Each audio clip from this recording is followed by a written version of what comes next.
Marvel Studios has finally got around to doing a version of the Marvel Zombie story, and while radically different than anything they could have adapted from the comics, I think it honestly works. So let's talk about all the twists and turns that happen in this episode, and of course all the surprising characters and locations we see.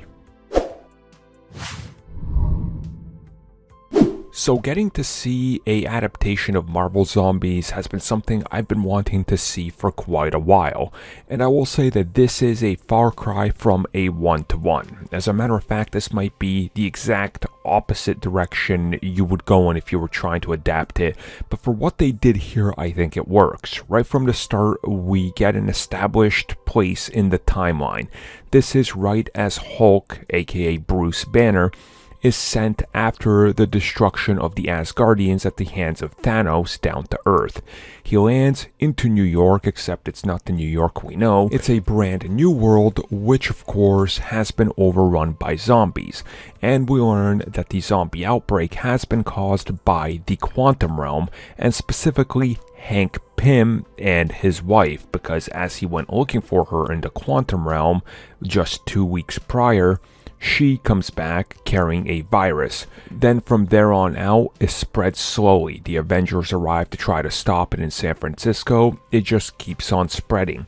It goes from California all the way across the United States. And then of course the rest of the world, besides a few people that manage to survive, such as Spider-Man. And as we find out in this, Vision is one of them.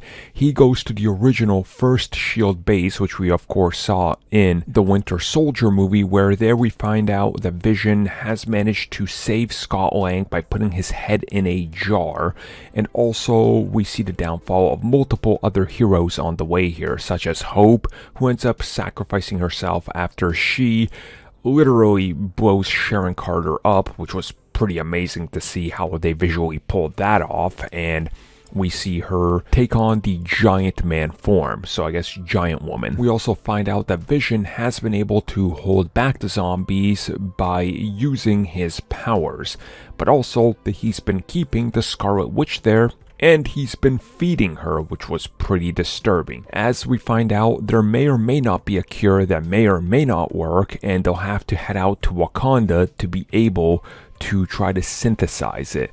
Now, unfortunately, that's a long way away, and we're not going to get the resolution to it because who knows if they continue this story ever. But in the episode, we do get some great moments with the character of Happy Hogan and Peter Parker, who of course does have that cloak that everybody's been wondering what exactly is going on. We get some great banter between the characters, more character development. I honestly think they did really good with this one. And while it's not one of the best episodes so far, I can definitely see why some people won't like it. Me, as a Marvel Zombies fan, I appreciate the new take on it, and I love a lot of the references they make to classic zombie things, from video games to other pop culture references they can toss in wherever, which I thought were honestly great. I spotted at least 2 Resident Evil ones that I could tell, but there's probably more and I'll figure those out while I rewatch it. As always, if you guys would like our entire audio commentary, that will be out later today, and of course to anybody that's a member of any tier, today you will have the first episode of What If available, so make sure you guys check that out, along with all the other videos we have coming out throughout the week.